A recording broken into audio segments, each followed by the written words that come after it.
All right. So I'll just give a quick reintroduction to myself, and then the other panelists can go as well. And then maybe everyone who's here can step in and just introduce yourself and maybe say what inspired you to come today. That would be really beautiful. So my name is Kristen. I am a purpose guide and healer, and I really love helping closet visionaries unlock freedom of expression and the courage to be who the fuck they are in the world. That's my jam. And Christian, why don't you go next? Yeah, my name's Christian McGinn. I'm a business advisor and marketing consultant in Williston, Vermont, and I work for this company, Thrive, and I have been helping small and medium-sized businesses grow their companies and achieve their goals through marketing and brand building. And I love to see tangible results for my clients. And I love it when they feel like I've had a measurable impact on their path. So I was excited to be invited to this panel. I haven't participated in anything like this before. So I'm very open to new opportunities at all times and excited to join you guys today. I guess I can toss it over to Charlotte. Thank you, Christian. First of all, thank you, Isis, for organizing this, and Kristen. Yeah, both of you are so incredible. I love connecting with you all. I'm so happy to meet everyone here. My name is Charlotte. I also come from a corporate background. I'm coming from a sales background. And when I became a mommy, I transitioned and I started working from home. And I really have a passion for sales. I always have. And I've kind of created my own method. I call it Sales the Feminine Way, where we focus on heart-centered connections, on storytelling, vulnerability, and really leading from the heart. And it has created the most incredible results for my clients. It started off with a different kind of business, and people were watching me on social media of how I was selling, and they're like, "I just love the way you sell. It's just real and raw and honest." And now I've helped over 150 entrepreneurs build a six-figure plus business through social media, Instagram, Facebook, LinkedIn, and I'm really passionate about helping women sell with heart. Josh. All right. Hey, everyone. Honored to be here. Before I tell you what I am, I have a question. If people buy people, not products, which hint, hint, that's true, which are you selling? Which are you leading with? And I ask this because, so I'm Josh, I'm the identity archaeologist. And a lot of people are like, well, what does that mean? What is this identity archaeologist? Well, honestly, it means I have no competition, which is by the way, in business, that's a really cool place to be when you're the only one that can do what you do the way you do it. And by the way, everyone here can be exactly like that and have no competition. But also, it's my process. I get to dig into a person with questions, find their uniqueness, and then help them bring it to the surface, knock off all the BS conditioning and all the shit you're told that you can't do this or that can't make money. And then we polish and refine that uniqueness, that treasure, that message until it shines so bright. People come from thousands of miles to come see it. So it's kind of almost like the end of selling. No offense, Charlotte, but it's where you can attract the right people and not have to do the traditional sales of begging, chasing, hoping. That's very frustrating for a lot of folks. Because for me, it's about bringing humanity back to business when you can be one person, whether it be in the office or at home. So you're no longer tearing yourself apart with two different personas. You can tell your truth. You can be honest and open and authentic, but in a very compelling and unique way. So that's how I have fun. All right, well, I'll go ahead and introduce myself. As many of you know, my passion project is Evolution Business Development, and that is how I put together platforms like this.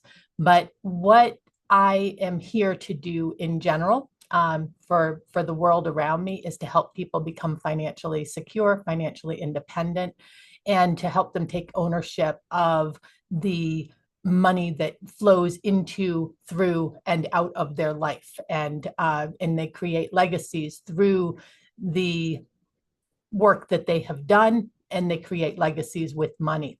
I'm the financial Mary Poppins, and that is what drives everything that I do here. So my goal here is just to make sure that all of you get to make more money, spend more money, and live the lives that you really want to have. Liz. All right. Awesome. So I am Liz Pipitone, a 4-year business owner now. My husband and I, we own a content repurposing agency. So we help business owners not have to focus on getting their message out across all their platforms over and over again. It is anyone who's done any kind of social media or blogging marketing probably knows it can very quickly turn into a full-time job. Just doing your marketing, and then you have to go do the things that you do. So we provide a content repurposing service where we just help your marketers that are on your internal team. We free them up to go do their high level initiatives, those big move things that they know how to do best. They're inside the business, and we take that work off their plate. We create, we post, and we help get the message out so they can grow and serve more people. So all that being said, we've been doing that for 4 years, and we just love doing that, helping people take the headache out of content marketing. All right. I guess the next person in my view, Christian. I'll go over to Kayla. Kayla. All right. Yes, I brought Kayla along. I invited her. We were just networking today. Had a fabulous conversation. I said, come along to this meeting with me. So she did. Yeah. So my name is Kayla, and I'm just starting my business, preparing to launch in a couple of weeks. I am an artist, and I create unique artwork and turn it into high quality products. So I actually make my artwork on like paper or canvas, and then I digitize it, edit the file size, and then I turn it into products. So I actually do have an example next to me. So one of the products that I create are shoes. So this is actually a design that I've made on canvas. Yeah, and then I had a manufacturer actually make them for me. And so I do make accessories as well. I won't show you everything that I have, I'll just show you some. This is a backpack that I created, some artwork, and I actually edited the colors on the computer. So that's something that I'm able to do, something I'm testing out and working on. And my big mission of my business is authenticity. I really want to encourage people to step out in faith, to be creative, and to live authentically. And I'm also trying to stand out from the AI market. We see so much like AI stuff that's being generated. This stuff is not being generated on the computer, even though I do edit it, because I have to. I'm making it, like I'm buying all the supplies and I'm creating it, and I can, I'm able to show people that, and I do test it out because I want to offer the highest quality. So, Annika. Hi, I'm Annika. I am a relationship coach. I work with polyamorous people, people in alternative relationships, as well as neurodivergent people and parents of neurodivergent children, etc., under the brand heading of All for Love Coaching.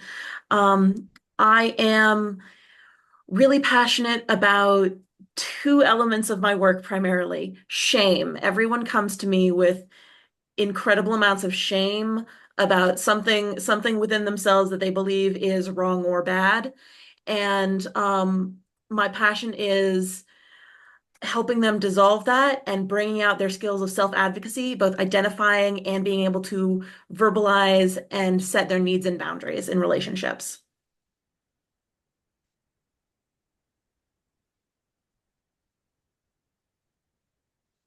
All right, and I just want to double check after Liz called you, Christian. Christian, you did introduce yourself, right? I did introduce myself. Okay. Hello again, I'm Christian again. Awesome, thank you. You're still Christian, right? Yes. Yep. Some people eventually call me Chris, but Okay. I just didn't have enough coffee yet today. Sorry about that, Christian. All right, so where do we want to go from here, Kristen? I would love to ask the participants first and foremost, like what inspired you to be here and what questions or challenges, what inspiration are you seeking for related to marketing? And I encourage people, just go ahead and speak. If you see there's an opening, go ahead. And if you don't, then raise your hand and we'll call on you, okay? I'll jump in first. Marketing is, quite frankly, not a skill set I possess. I not to toot my own horn, I think I am a fantastic coach, and the circle of coaching skills does not quite overlap with the skill set of marketing. So I would love to pick up some more tips, ideas, just the broader concepts as well as the nitty-gritty. I'll jump in here. I think just really this can actually be kind of even mastermind style, but definitely like any of the, if anybody has thoughts or perspective, I invite you to jump in here. Annika, I would say, and then Josh, I just saw you. Like my first question is, how are you getting business now? And what do you like about that? And what do you not like about that? And because I think that sometimes we can be like, well, like, for example, I do events and networking. So like, that's my version of marketing, for example, right? So it can look different for everybody. So that's why I'm asking the question. For me personally, right now, marketing looks like, or the way I get clients, I should say, is mostly word of mouth. I have put myself on a couple of specialized directories for example, polyamorous aware professionals such as therapists and whatnot. I've gotten a lot of calls from that. But really reaching the I find a lot of my difficulty is in reaching my audience. I've been looking at ad campaigns, looking at all sorts of varieties, but I would love to do educational events. Honestly, another one of my big passions is being an educator. So are you actively pursuing that now? Yes, I'm working on structuring some things, and I'm planning on scheduling them for the next couple of months. Beautiful. Beautiful. Josh, do you want to jump in here? Yeah, I just want to answer your original question, then I've got some thoughts for Annika as well. I don't think anyone here or anyone in general, from what I see, we don't get into business to market ourselves. We get into business to be a coach, to make our brownies, whatever we're doing. That's what's driving us, and marketing becomes this hard, really hard ass thing. But one of the things that we're challenged with, especially, and why we need people to help us, which is why I'm here and I love this and I expect to learn as much as I contribute, because you can't read the label when you're inside the jar. When you're so close to your own business, it's really, really hard to do. Even if you know how to market, it's hard to market yourself. So we need to have this kind of community where we can help each other and we can have a third party perspective on our approach and those kinds of things. And Annika, you sound like very much an expert in what you do. And so creating that expert content and just giving that out and being that and positioning yourself as that expert. So whether it be speaking engagements, whether it be podcasts, there's a website called podmatch.com. I'm a big fan of getting your butt on podcasts, because that's something you can repurpose that content and share it out. All these different things to bring some awareness to what you're doing, which is awesome, by the way. Thank you for doing that. So those are a couple of quick things if you wanted to lean more into the expert side of things. Wonderful. Thank you so much. Podmatch.com, you said? Podmatch.com is what I've used very successfully. Yes.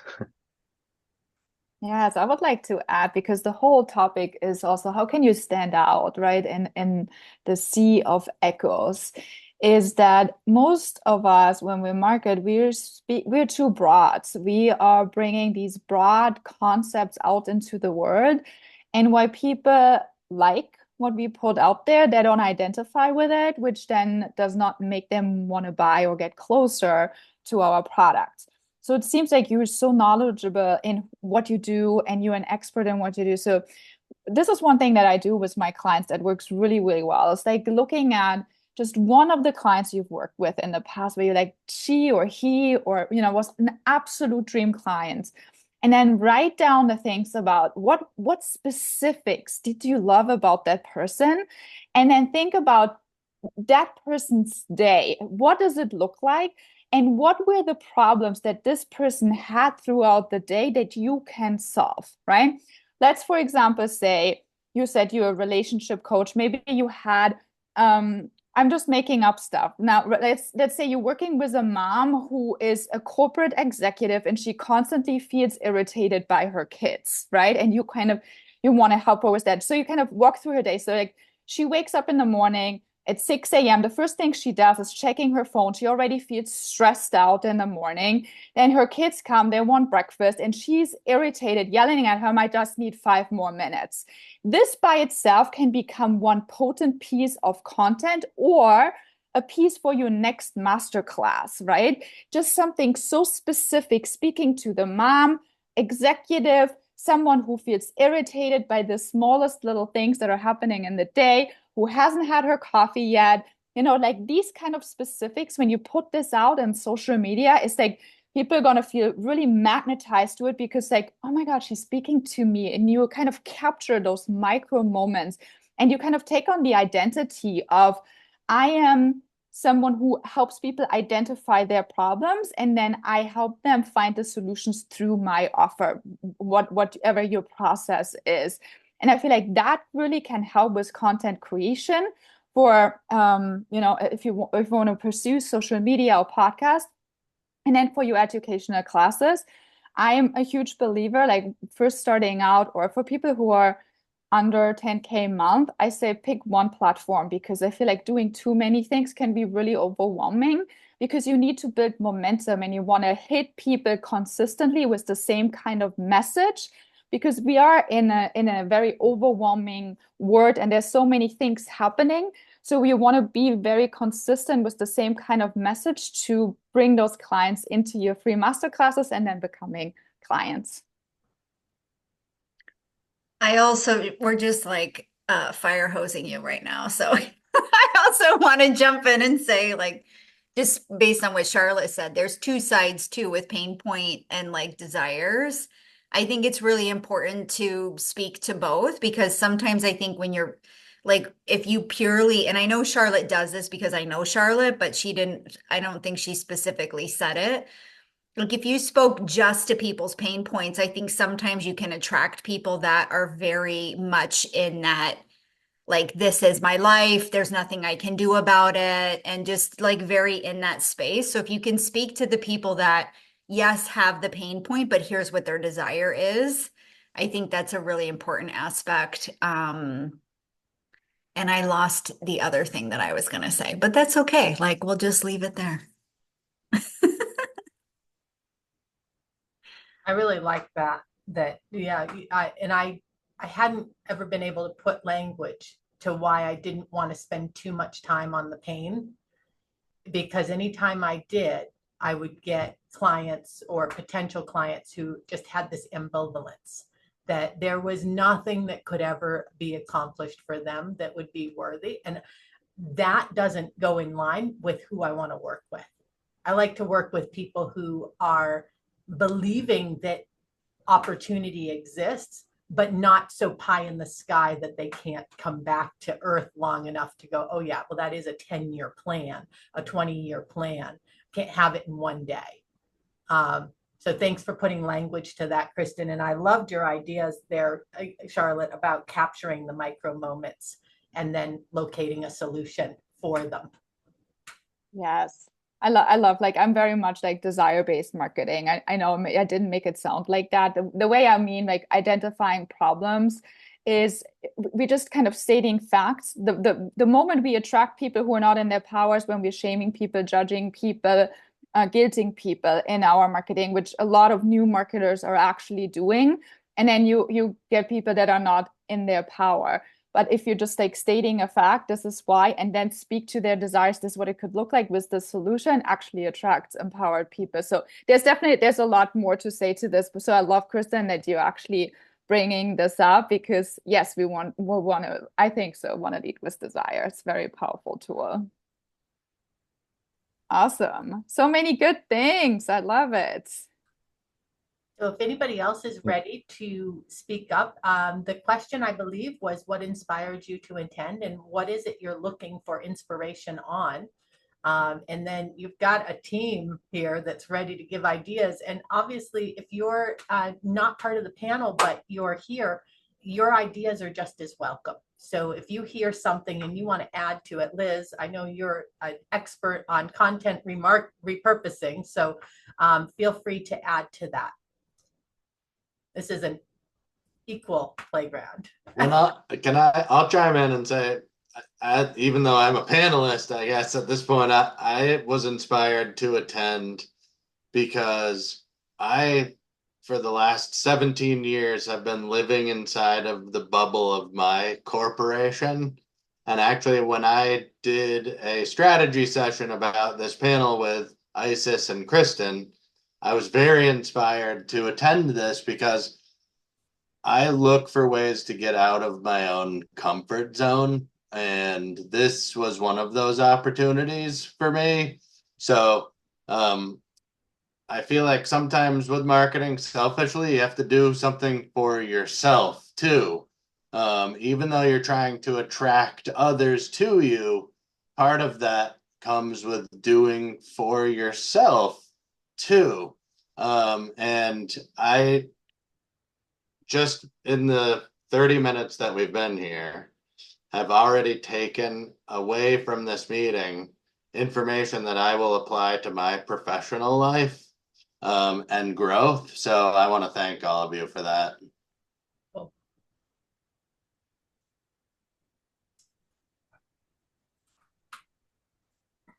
I think that was actually a really beautiful point, Christian, because Annika, I was also going to mention human design. If you don't, do you know about human design? I would encourage you to look it up. And if you want more info, I'm happy. If you want to reach out to me, I'm happy to offer that. I'm a projector in human design. And so I've actually structured my business where I take client calls Tuesday through Thursday. I give myself 1 week off a month as a woman around my cycle to reflect and reevaluate and just check in on, has anything come to completion in my business? What's inspiring me to create new now? Just this really beautiful time and space for me that's not dictated by my clients' needs. And so I've built it into my business. I've chosen to create that in my business. And the sooner you do that in your business, the better it is, because you can really just set the tone for that. And I don't have any issues booking my clients in the timeframes that I have set out there too. So I think that sometimes we can get in our own way of thinking like, but I need to be available for everybody. And, at the end of the day, when people really want to work with you and want to shift their life, they will make it a priority in theirs. So I do, Christian, I love that you brought that up, because the more that we do lean into who we are and take care of ourselves and give ourselves space to adventure and have fun and express ourselves, I think that we do shine that light brighter. I forget who said that, like shine it so bright that anyone can see it. Somebody said that here. But we naturally do that. We become magnetic because our light inside of us, like people are like, what is this? Like, I need this in my life. And, they just come to you because of that. So I think it's a really beautiful point of reflection. Thank you. Yeah, if I can add to that, because something Chris said resonated with me about being caught. I was in corporate for 20 years as a very shy, negative, skeptical engineer. So we get caught in these labels. And I always caution people against using borrowed labels, whether it be I'm VP of this or, the challenge with labels is, let's say you're a lawyer. It's just a easy, low-hanging fruit example. And someone says, hey, what do you do? And you use a borrowed label like lawyer or something like that. If they already have a preconception about that label, and it's not a good one, you're out. You might be the best person for them. They might need you at that exact moment. They might be your perfect client, perfect prospect. But the moment you hit them with a label that they already have a preconception, oh, my brother's a lawyer, he's an asshole, therefore you're an asshole too. Boom, you're out. And that's a shame. So things like what Isis is doing, the financial Mary Poppins, that's fantastic. Like she's the only one. And that puts a different picture, and she's in control of that picture. She's in control of how people see what she does. So I would always challenge everyone to find what is that. It doesn't have to be a unique moniker per se, but when you introduce yourself, make sure it's something that you can own, that it's not taken from someone else just because that's what was slapped on your desk or on your business card. So I'll just leave it at that for now. I want to go back to what Kristen said. Thank you, Josh, for that, because it is so important. It took me years to accept that I could grow my business and become stronger, both financially as well as in my book of business, and still prioritize me. And it was scary. It was really scary to move past that thinking and that belief system that I have to be available 6 days a week, sometimes even 7, always on. And the sooner you can do it, the sooner, and I almost feel like I'm preaching to the choir here, because I think all of you are inclined to do this, but I'm saying it for the recording also. The sooner you can do it, the better your business will be and the better your life will be. And you don't necessarily realize the cracks and the faults that are occurring while you're in that space. Saying yes to everyone will get you a lot of kudos and atta girl or atta boy, right? Like everybody loves you because you're the yes person. And what's really happening is that the foundation of your life is literally being eroded piece by piece. And if you were to look at a house, you would see that the bricks are rotten and there's cracks and there's roots coming in, and that it's about to fall down. And you don't even realize that you're living in a house that is about to crumble. And it doesn't have to be that way. And so I encourage you, put yourself in community with other people who believe that it doesn't have to be, and they'll hold you accountable to making better choices.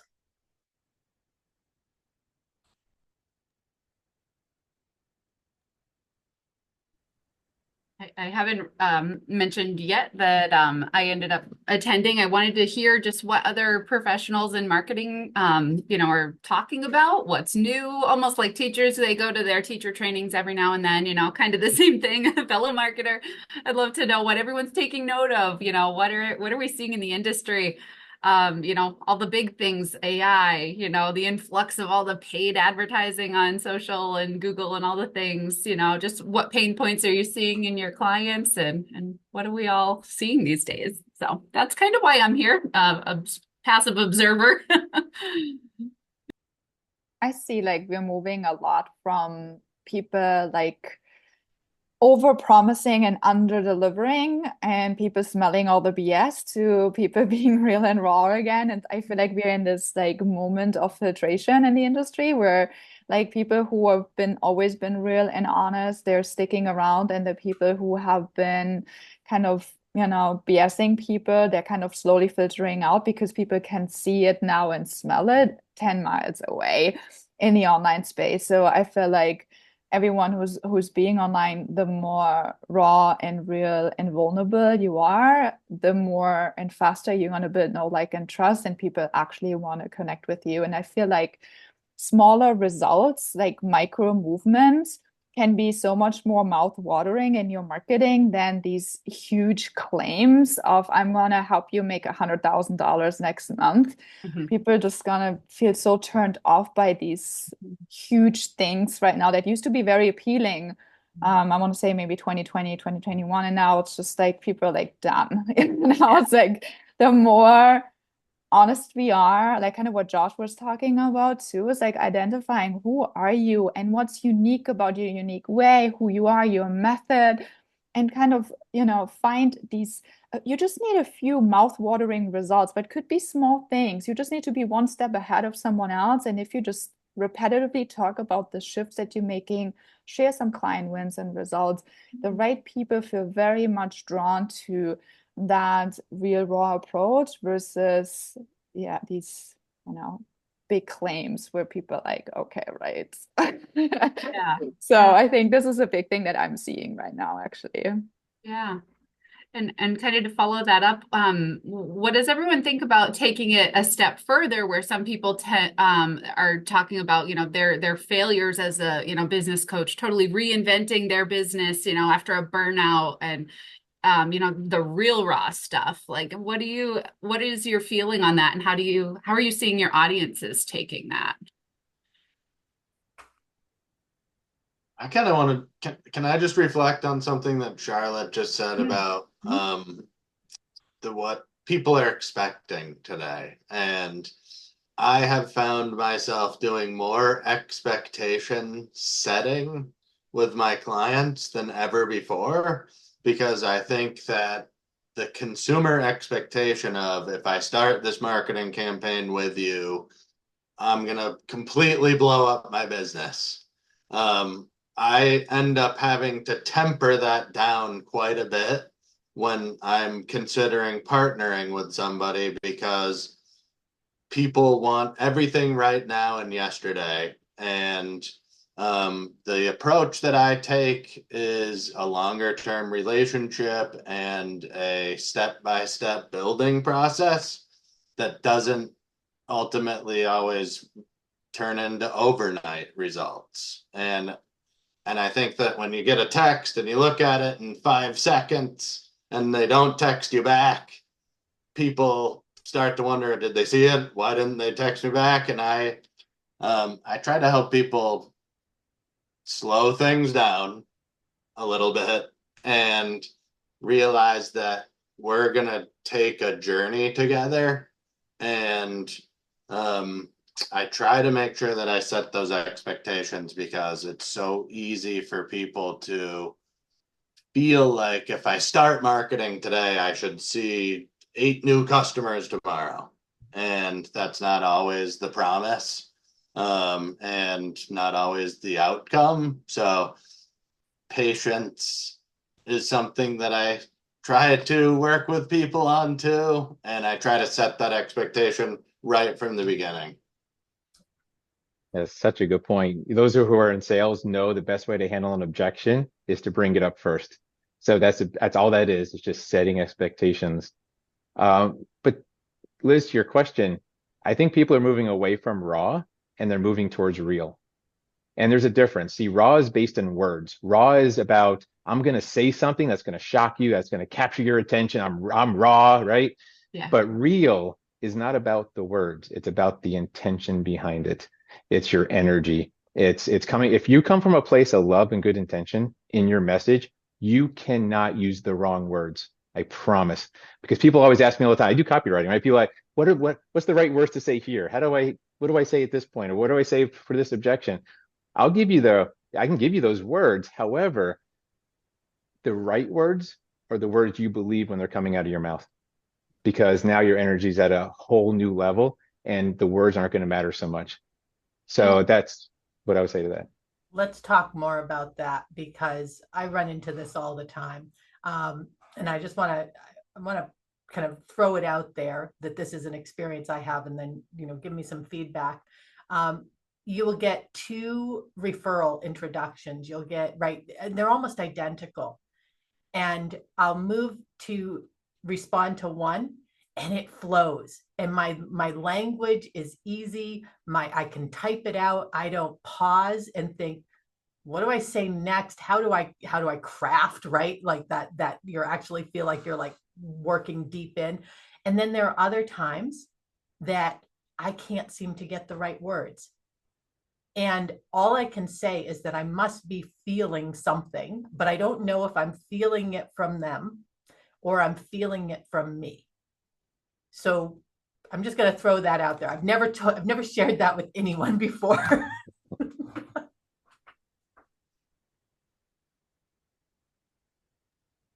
My first curiosity, Isis, is how much capacity do you have when you're responding? That's my first curiosity. Just, because maybe it flows. Like, there are actually 2 things. The other thing was that perhaps your energy knows, which is the more aligned connection even as well. Like that, those are the two things that come through as like you might instinctually know. And also if you have limited capacity when you start responding and you're, trying to like follow that, like Christian was saying, like I didn't get a response in 5 minutes. I have text message, by the way, that have been sitting for 2 weeks, like text messages. And I Good don't, for you. I mean, I'm like, I just, that's one thing that I've said, I'm not, because just like when I was in corporate, if I responded to my emails all day long, I'd never get any of my work done. So it's the same with text. I try to like batch it in a time when I have like genuine time to sit and respond to people. And then I do. And then I have my clients in one spot and in a different app that I can prioritize communicating with them, and that helps me too. So what would you suggest? How do I pause and ask I hear what you're saying, like what is your capacity when you're responding? But like what is my, because you don't always have time to wait, or right, like but you have to have that, what's my one controllable that I can do to enter this the right way. And I know I might be looking at it wrong, and I'm open to that, but like I'm a 1, 2, 3 step person. Give me a Yeah. system, dang it. Josh, I saw you on If- mute. Do you want to say something? No, it just feels maybe like you're forcing it. And I think it goes along with what Kristen was saying, like, don't force it. If you feel the moment you feel resistance, stop, Oh, breathe. okay. It's okay. Walk away. So Go have just it. Go to leave the it fridge, and have come a back drink. to it later. Yeah, yeah. Okay. Don't ever feel pressure like this has to get out right now, because that's just going to make the block even worse. Yeah, no, I'm a big fan of just don't resist. It's okay. Okay. Yeah. The flip side of this that's interesting to me is, since Kaz from our BNI group, she did her 10-minute presentation, and I don't think you were there for that one, but she said something about a 2-minute rule. And I never thought of it that way. She said, if you can do the thing that you're thinking about doing in the next 2 minutes, do it. If you think it's going to take more than 2 minutes, think about it. And I've been trying to apply that to my life, and like, especially personally with my wife, when we're like trying to check all the boxes on this evening. What's going to take 2 minutes? Let's bang that out, and then let's move on from there. And her and I have collaborated in that regard, and it's actually helped us progress faster, even though it feels like there's these like little micro 2-minute roadblocks that jump in our way. But those 2 minutes go by so fast, and I'm also achieving at the same time. So I took that away from Kaz in one of her 10-minute presentations as a way for me to manage my time in that regard. I like that. So I think, kind of bringing it all together, the wrap up of what I'm taking away from it is that I have, right, I shared that I just recently started being more sensitive to my own needs, right? That everybody else's needs were more important. And I also struggle with time sometimes, right? That I assume everything is less than 2 minutes and that I can complete it like that instantaneously. And so I think the takeaway is that if it starts to feel like it's not just flowing and easy, to then say, oh, okay, this isn't a 2-minute job. Hold off, put it aside, and come back to it when I am at a different capacity level. Yeah. One thing I like. Oh, I'm sorry. Go ahead, Kristen. No, just really quick. If you feel like you need to, should to, have to do something, that's the other thing. Like just if you that little voice is there, that's another good point to question and say, do I really want this? Sorry, Liz, go ahead. Oh, no problem. I was going to mention the Pomodoro timer method. I don't know if everyone already knows about that, uses it. It's a method where you can go to YouTube and just Google Pomodoro timer, and it will give you a little song or a video, a countdown playing for 25 minutes, and that's your work time. And then there's a 5-minute rest time, and you work intensively for 25 minutes, knowing that 5-minute break is coming up. And you can do as many cycles as you want, 4 cycles or whatever, and that's your 2 hours of work. And so sometimes that helps me anyhow. Isis, how you were saying, sometimes you're not feeling you're not feeling in the right groove to get a certain task done. I'll turn on the Pomodoro timer, after I've gone and switched over the laundry or something. And I usually find that I'm in a much better space after that little pause. I like that. Thanks, guys. Something that I tried when I was, figuring out how to, like when I came out of masculine corporate, Kristen went very feminine. And then I tried to bring structure back into my life. And so something that I tried in the beginning was this 3-hour thing where I did a love, an honor, and a power hour. So the love hour was just time for me that I could spend on me, whatever was going to lift my energy. The honor hour was all about my environment. So the dishes, straightening up, my environment's really important to me. And then the power was working. And what was really fascinating, and then I could play. So if I just did that, I could just go play for the day. So what was really interesting though, when I first started, it was how much my mind wanted to go do something else. Even when the text messages, my phone's on silent now also, by the way, but if the text message would go off or my cat was doing something, and it just always it was kind of like a meditative experience for me to just bring my attention back to really focusing on what I wanted to do in that time. Because I think that we live in a society that's very our minds are all over the place. So when we can really bring it into a very intentional focus, and release all the distractions, all the noise around us, it can be really powerful for us to really understand, oh, this is actually what I want right now, or I don't have the capacity to do this right now. I don't actually want to go to that event tonight, whatever the case may be. We live in a society that is always pulling us away from attuning to ourselves, really.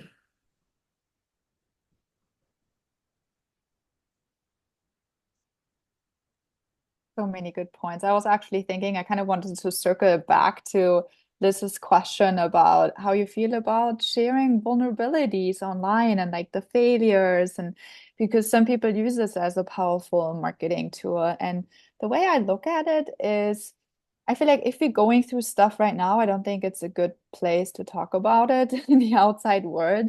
I do see if you have overcome something in the past, and there's a lesson there that can help your ideal client move forward in something that they're going on in their life or their business, it could be powerful. But I don't believe in sharing your dirty laundry or things like that. It can come from you coming from a disempowered place personally. And I feel like if people do that, sometimes they're looking for love, compassion, being seen. So I believe, if you're going through stuff and then there's a lesson there, that could be something you can share. And also in a way that's it's really positive and supportive versus negative and draining. That's how I see it. I love that distinction you made with what time period are you in when you're sharing that? It really brings out is it a desperation vibe or not? Yeah, it's great.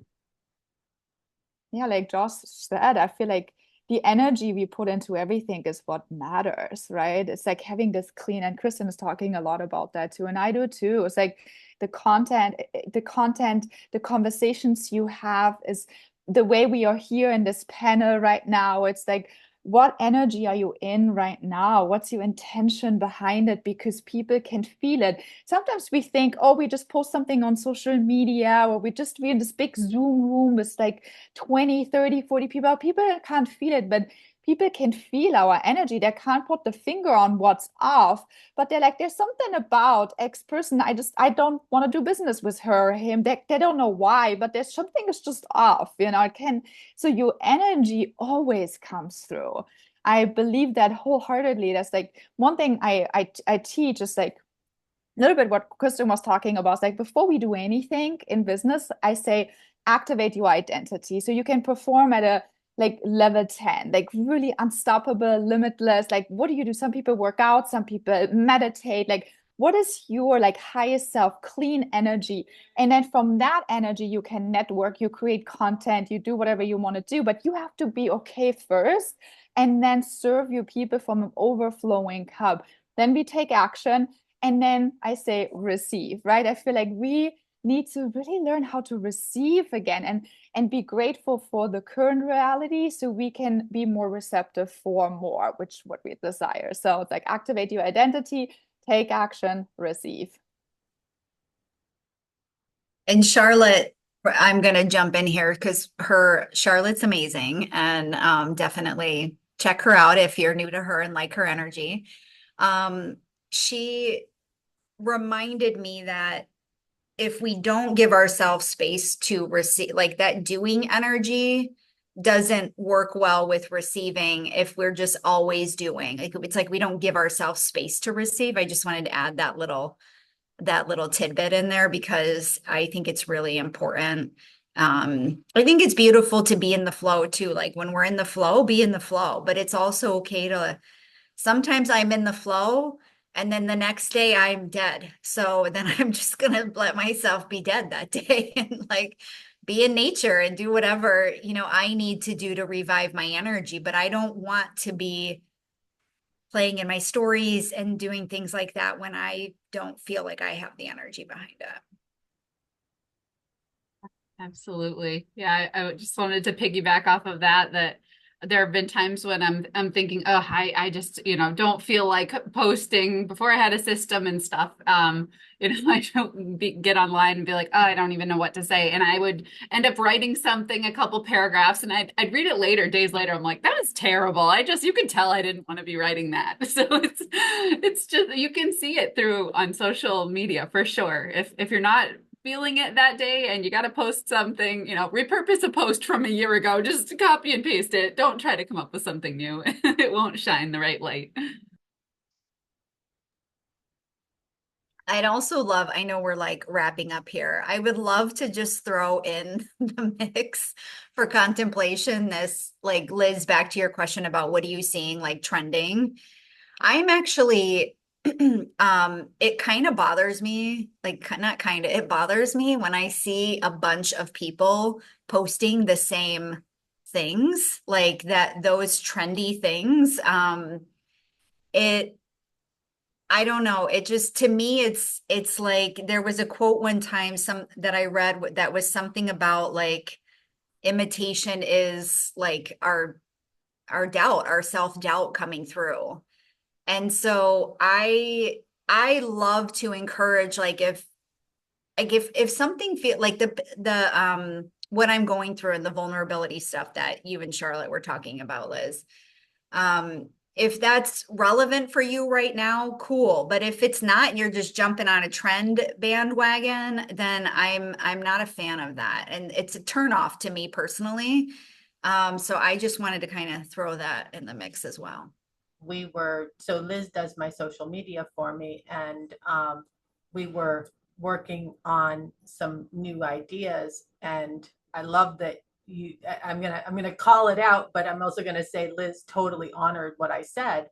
And I said, I can't do that one. I literally turned on my camera 3 times, sat there, and I was sick to my stomach. I was like, I can't do it.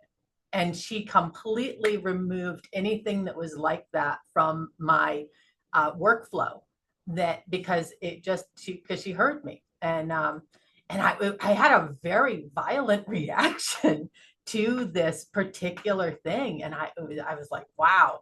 And it was working with you, Kristen, that made me just go, nope, just say it. Just say no. Because I was like ready to push myself through, and I was like, oh, I can't do it. Yeah. I'm so The glad end you have. result would have been something, I'll tell you. Yep. Definitely glad you have. Other people have pushed through trying to, talk about a testimonial or something, and you could just see that they should have just said, no, let's do something else, because the video just didn't vibe right. Yeah. So No. thank you. Yeah, thank you. Well, it is 12:59. I love how when a group is just flowing together, it just even right up to the last minute, it just works. I can happily keep this Zoom room open for the next 15 minutes if there's anybody who's needing something more. But I want to just thank you all for being here. I got an email from Melissa and I did not respond, saying how sorry she was that she wasn't here, but the people who were supposed to be here showed up and made it worked for them to be here, and I'm so glad that we got to get together. This is what my passion project is and always has been about, is bringing people together to create great ideas and implement them. Any parting thoughts, panelists? I'm just super grateful we had this discussion. I certainly learned a lot. I just love all the different backgrounds and the different ideas and how we kind of added to the conversation. I really enjoyed the conversation. So thank you everyone who took this time of their day to be with us today.